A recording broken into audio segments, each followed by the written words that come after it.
Assalamualaikum warahmatullahi wabarakatuh. Selamat pagi siswa semua. Bagaimana kemarin sudah menghadapi PTS pada hari pertama ya? Nah, untuk hari ini anak-anak bisa untuk mempersiapkan PTS yang akan dilaksanakan besok Senin hingga seterusnya.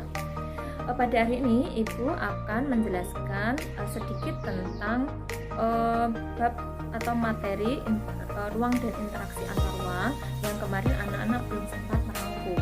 Kemarin anak-anak terakhir merangkum sampai halaman 56, sehingga Ibu akan meneruskan sedikit menjelaskan sebentar tentang pada kompetensi dasar yang terakhir, yaitu pada halaman di sini halaman 53 atau halaman 51 untuk dari judulnya, yaitu kondisi alam Indonesia. Nah, anak-anak, Ibu hari ini akan memberikan kisi-kisi penilaian tengah semester IPS, sehingga silakan anak-anak untuk dipelajari dengan baik. Kemudian dicoba setiap dari nomor itu dicari jawabannya pada buku paket, karena Ibu mengambil soal-soal berdasarkan buku paket ya. Kemudian Ibu akan menjelaskan bahwa kemarin anak-anak sudah merangkum materi ruang dan interaksi antar ruang. Pada kompetensi dasar yang pertama adalah pengertian ruang dan interaksi antar ruang. Kemarin anak sudah belajar yang di dalamnya ada pengertian dari ruang dan interaksi antar ruang, kemudian kondisi yang menyebabkan adanya interaksi antar ruang, yaitu kemarin adalah saling melengkapi, kemudian kesempatan antara atau perbedaan sumber daya alam yang ada di wilayah antara wilayah yang satu dengan yang lain. Kemudian yang ketiga adanya kemudahan transfer atau perpindahan, sehingga contohnya adalah kemudahan pada akses jalan dan transportasi. Kemudian selanjutnya ada letak dan luas wilayah. Di sini anak-anak belajar tentang apa itu peta, kemudian unsur-unsur atau komponen penyusunnya. Contohnya yang ada pada peta itu ada judul, kemudian skala, kemudian ada insert, ada legenda, dan lain-lain. Selanjutnya setelah peta, anak-anak juga belajar tentang letak astronomis dan geografis di Indonesia. Jadi anak-anak harus bisa memahami letak astronomis dan letak geografis. Selanjutnya ada batas-batas wilayah Indonesia di bagian utara, bagian timur, bagian selatan, dan bagian barat. Silakan anak-anak dipelajari. Kemudian setelah itu adanya wilayah Indonesia atau letak Indonesia pada pertemuan 3 lempeng dunia, yaitu apa saja dampak atau pengaruhnya dan apakah ada keuntungan dari situ. Kemudian juga Indonesia terletak pada jalur lalu lintas perdagangan di dunia, sehingga ini akan memberikan keuntungan tersendiri bagi Indonesia. Nah, kemudian yang kompetensi dasar yang ketiga ada potensi sumber daya alam dan kemaritiman atau kelautan di Indonesia. Bahwa potensi sumber daya alam di Indonesia itu ada hutan, kemudian tambang, contohnya ada minyak bumi, gas alam, dan lain-lain. Kemudian untuk kemaritiman atau kelautan itu ada perikanan, ada hutan mangrove, kemudian ada lagi misalnya terumbu karang, kemudian ada lagi yang lain misalnya ya berbagai sumber daya alam yang ada di laut. Setelah itu ada persebaran penduduk. Nah, atau dinamika penduduk, dinamika kependudukan. Nah, dinamika itu adalah permasalahan atau persoalan. Maka dinamika yang ada di Indonesia yang pertama adalah jumlah penduduk yang melimpah atau terlalu banyak, maka di sini akan adanya ledakan penduduk. Kemudian yang kedua ada persebaran penduduk yang tidak merata. Nah, persebaran penduduk yang tidak merata contohnya di Jawa itu lebih padat dari pulau lainnya. Ini terjadi mengapa? Karena di Jawa itu lebih subur, sehingga cara untuk mengatasi bisa dengan urbanisasi, transmigrasi, yaitu perpindahan penduduk ke tempat atau pulau yang lain. Kemudian setelah itu ada komposisi penduduk. Nah, komposisi penduduk misalnya berdasarkan usia. Di Indonesia misalnya banyak atau sedikit usia produktifnya. Usia produktif itu adalah usia muda, sehingga banyak yang lebih aktif untuk bekerja, sehingga bisa membangun perekonomian di Indonesia. Kemudian misalnya dari komposisi jenis kelamin, banyak yang wanita atau laki-laki. Kemudian setelah itu ada komposisi penduduk berdasarkan kualitasnya.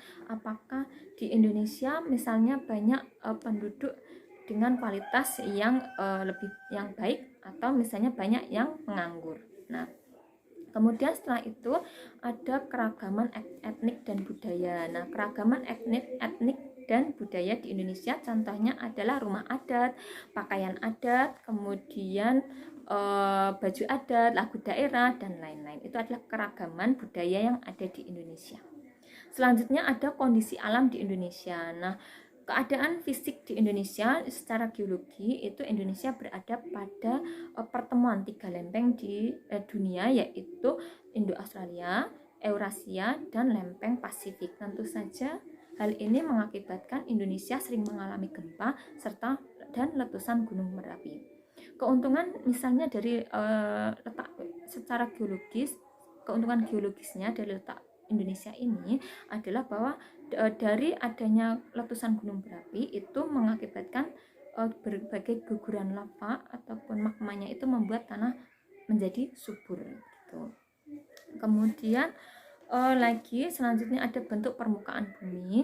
Nanti juga ada di PTS bahwa di permukaan bumi itu ada dataran tinggi, kemudian dataran rendah, kemudian ada bukit, pegunungan, dan lain-lain. Itu bentuk dari permukaan bumi. Selanjutnya ada kondisi iklim di Indonesia. Indonesia memiliki iklim tropis, maka ciri dari wilayah yang beriklim tropis itu adalah suhunya tinggi, misalnya di atas 27 derajat. Kemudian perbedaan suhu antara musim kemarau dan musim penghujan itu tidak terlalu besar, jadi hampir sama ya, suhunya itu tetap agak panas gitu. Kemudian keadaan iklim di Indonesia itu dipengaruhi oleh 3 musim. Yang pertama adalah musim iklim dipengaruhi oleh 3 iklim. Yang pertama adalah iklim tropis, yang kedua yang pertama iklim musim, yang kedua iklim tropis, dan yang ketiga iklim laut. Nah, iklim musim itu terjadi karena terjadinya perubahan angin musim. Kemudian kalau iklim tropis itu karena wilayah Indonesia berada di wilayah tropis atau ada di garis khatulistiwa. Kemudian yang ketiga iklim laut dipengaruhi karena wilayah laut yang luas. Nah, anak-anak juga harus bisa membedakan musim di Indonesia antara musim hujan dan musim kemarau itu rentang waktunya. Ketika musim penghujan yaitu dari Oktober sampai April, sedangkan musim kemarau itu dari Mei sampai September begitu. Jadi itu harus anak-anak harus membedakan rentang waktunya. Ini juga keluar di PTS. Selanjutnya pola angin muson itu atau angin musim itu bergerak ketika musim hujan itu bergerak dari benua Asia atau bergerak dari benua Asia menuju ke di sini pada musim hujan itu angin musim bergerak dari Samudra Pasifik ke wilayah Indonesia. Jadi ini kalau penghujan itu berarti anginnya dari Pasifik Samudra Pasifik ke Indonesia. Sedangkan kalau musim kemarau itu dari benua Australia ke benua Asia. Begitu, itu adalah perubahan angin musimnya. Selanjutnya adalah flora dan fauna. Nah, anak-anak juga harus belajar pada halaman 68. Di sini perbedaan flora dan fauna itu serta karakteristiknya flora bagaimana yang ada di barat dan di timur. Kemudian untuk fauna anak-anak juga mempelajari antara garis Weber dan garis Wallace, bahwa garis Weber ini garis yang memisahkan antara fauna bagian barat dengan tengah, sedangkan garis Weber adalah garis yang memisahkan fauna bagian tengah dengan timur. Nah, ini keluar pada halaman 69. Besok PTS keluar sehingga anak-anak harus mempelajari dengan baik. Selanjutnya ada fauna bagian barat, tipe peralihan, dan bagian timur. Dan yang terakhir ada perubahan akibat interaksi antar ruang. Nah, yang pertama itu berkembangnya pusat-pusat pertumbuhan. Karena adanya interaksi atau penduduk yang berpindah tersebut mengakibatkan adanya pertumbuhan. Misalnya masyarakat wilayah Bantul kemudian pindah ke Jogja atau Jakarta, sehingga lebih banyak akan tumbuh perekonomian di Jogja ataupun di Jakarta. Yang kedua akibatnya adalah pengalihfungsian atau perubahan penggunaan lahan. Masyarakat yang semakin banyak maka akan membutuhkan tempat tinggal, sehingga lahan pertanian akan diubah menjadi lahan pemukiman atau perumahan. Yang ketiga ada perubahan orientasi masyarakat. Dahulunya penduduk Indonesia adalah banyaknya petani, sedangkan sekarang banyak anak muda yang sudah tidak bisa bertani, jadi mereka lebih memilih untuk mengambil nasib ke kota. Yang keempat adalah berkembangnya sarana dan prasarana. Semakin meningkatnya jumlah penduduk tentu akan berdampak atau berpengaruh pada perkembangan sarana dan prasarana, misalnya jalan, kemudian gedung, fasilitas umum, pusat perdagangan atau seperti mall dan lain-lain. Kemudian yang kelima adanya perubahan sosial budaya. Hal ini dapat kita lihat pada misalnya ada pertambahan penduduk itu mengakibatkan perubahan sosial budaya, misalnya pada cara berpakaian ataupun cara berdandan dan lain-lain.